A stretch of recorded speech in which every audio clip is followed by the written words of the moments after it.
Why do you pray in the name of Jesus? In fact, what rights do you have to use the name of Jesus?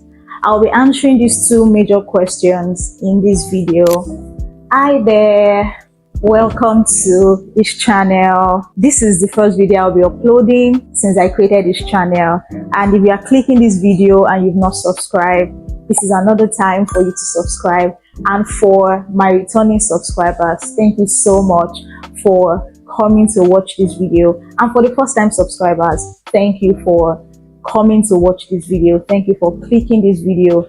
And I really cannot say how I feel right now, but I believe that at the end of this video, you'll be getting value for your time. So let's dive right into today's discussion. If you are seeing the title of this video, you are going to see the power of attorney, your legal right to use the name of Jesus. So what is the power of attorney?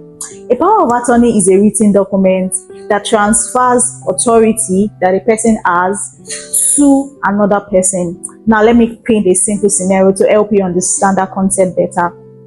Mr. John has a property. He has acres of land where he plants maize, where he plants cassavas. And Mr. John wrote a power of attorney. And in that power of attorney, he transferred every authority that he had to that land to Mr. Mark. Now, if Mr. Mark comes to that acre of land with the power of attorney that Mr. John wrote, Mr. Mark can now act like Mr. John on that particular land. So that is simply what a power of attorney is. It's used to transfer authority that a person has to another person, and that other person can now act on behalf of the first person. That is the same thing that Jesus did while he was ascending to heaven. Jesus transferred all the authority that he had to his name and gave us the power of attorney to use that name on earth. So when Jesus was ascending to heaven, all the authority that he had, everything he did on earth, everything that Jesus can do, he has transferred that power. He has transferred that authority to his name and has given us the legal right as believers to use that name on his behalf. So when you are saying in the name of Jesus, you are literally acting on behalf of Jesus. Jesus is literally coming to that scene when you are saying in the name of Jesus. Now, what does the name of Jesus connote? What is the name of Jesus?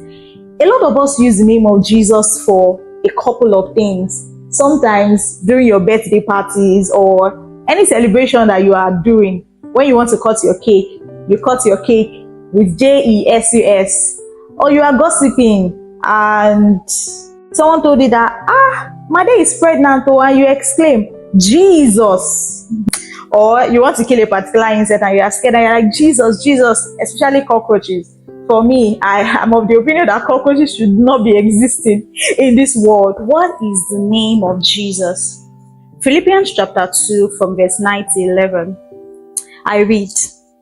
Verse 9 says, wherefore God also had highly exalted him and given him a name which is above every other name. So, firstly, the name of Jesus is above every other name. And at the mention of the name of Jesus, every knee shall bow and every tongue will confess. Matthew chapter 28 from verse 18 to 20, Jesus was telling us that every authority in heaven and on earth has been given to me. And if you've been watching this video, I mentioned that every authority that Jesus had has been transferred to his name. So every authority in heaven and on earth has been transferred to the name of Jesus. And the name of Jesus carries the dunamis of God. The name of Jesus carries the whole power of God. Now, I want your imagination to come into play. Think about everything that God can do. Everything that God can do is the same thing that the name of Jesus can do, because it's the name of Jesus that is carrying the power of God. It's the name of Jesus that is carrying the power of God. And I wrote something here that all the authority Jesus had on earth has been transferred to his name. And we now have the legal right to use the name because we are a believing one and we are the church.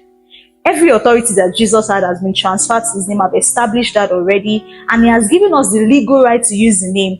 Why did he give us the legal right to use the name? Because you and I, we are the believing one.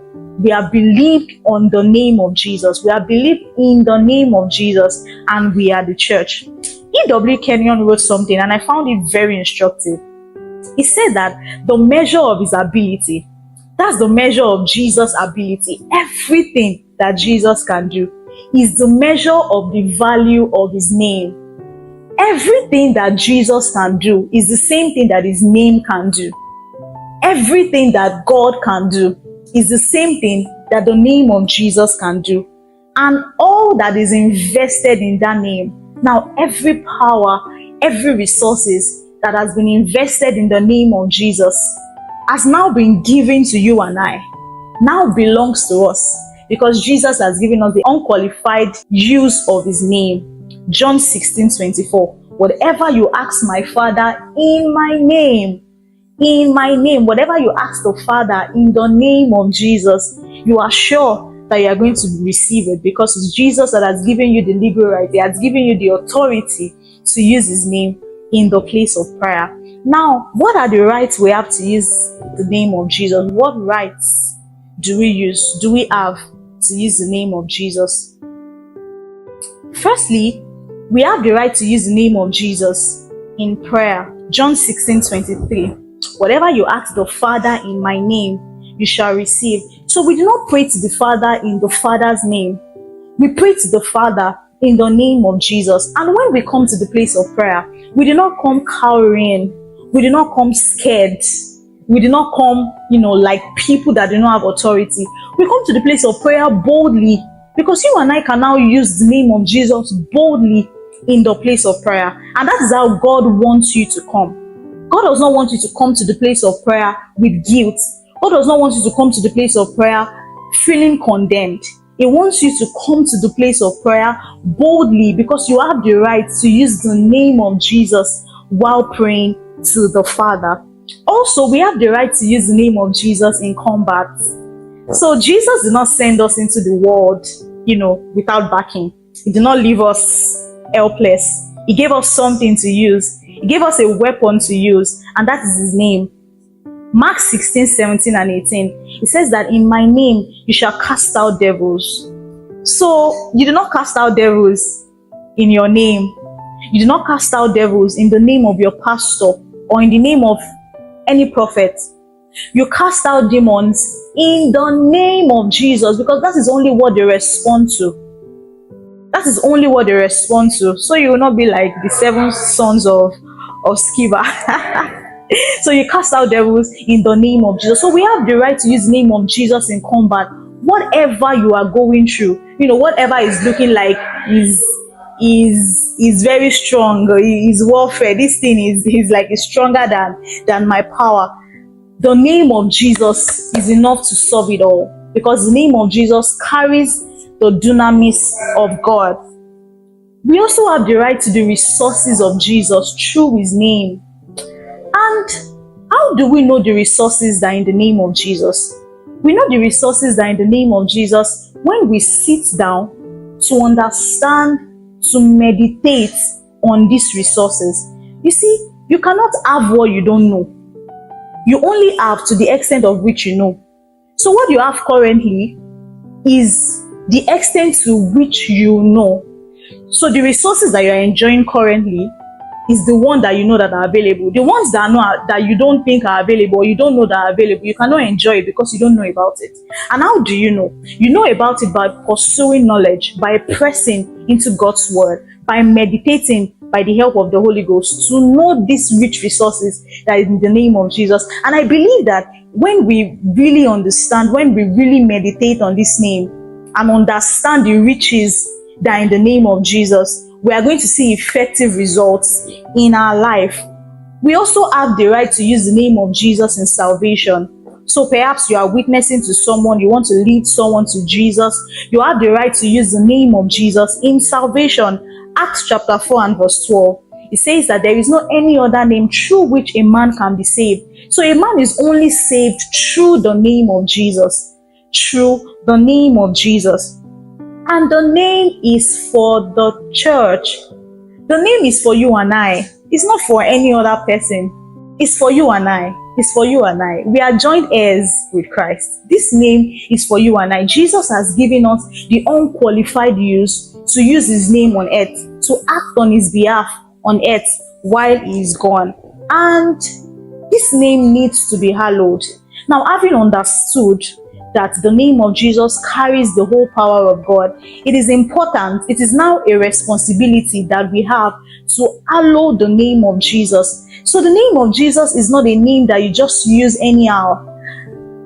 The name of Jesus is not a name that maybe you are gossiping or you are doing something that is uncalled for and you are using the name of Jesus. Abba. This name is a name that carries the power of God. And if we use it hallowedly, we're going to see different results, a different result in our life. The name of Jesus is so powerful that they had to command the apostles not to teach in the name of Jesus. Acts chapter 14, this story is in Acts chapter 14, 11 to 18. So the people did not just say, do not teach. They said, do not teach in the name of Jesus. So if the apostles have opted to teach in the name of something else, perhaps they could have been allowed. But because they opted to teach in the name of Jesus, the people said, do not teach in the name of Jesus. That shows how powerful this name is. And this takes me back to the story of the beggar at the gate called Beautiful.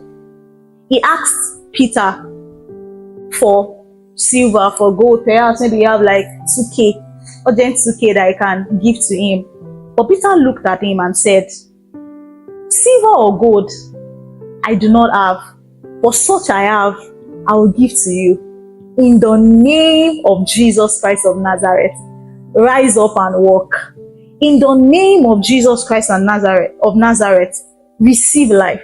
In the name of Jesus, receive wisdom. What is that thing that you've been trusting God for? The name of Jesus is enough. The name of Jesus is enough. We have the right to give thanks in the name of Jesus. We have the right to anoint. We anoint in the name of Jesus. James chapter 5 and verse 14. We believe on the name of Jesus. 1 John 3 and verse 23. Because it is by this name that we are justified. You can see that in 1 Corinthians 6 verse 11. The name should mean so much to us because it is by this name that we were saved at the first place. It is by this name that we were saved at the first place. And I want to encourage you, after watching this video, that you use the name of Jesus hallowedly, firstly, and you take time to meditate on the name of Jesus. You take time to really understand the resources that are in the name of Jesus, not head knowledge. Most times we know a lot of things in our head. We know that the name of Jesus is above every other name. We know that in the name of Jesus, demons tremble and all. But we do not know, not done on us as a revelation. So you can have something in your head as per mental knowledge, but it's not going to profit you because you don't know it by heart yet. So you have to know it by heart. And how do you know it by heart? It's by meditating with the help of the Holy Ghost. Meditating on this name until it becomes a revelation to you, until you know it by heart. Then you can now begin to enjoy the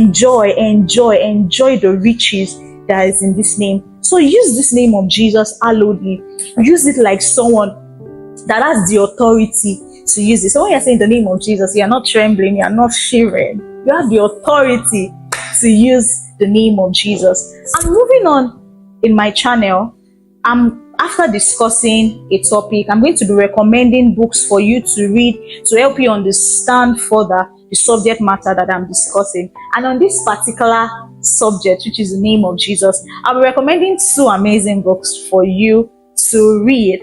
And the first one is The Name of Jesus by Kenneth E. Hagin.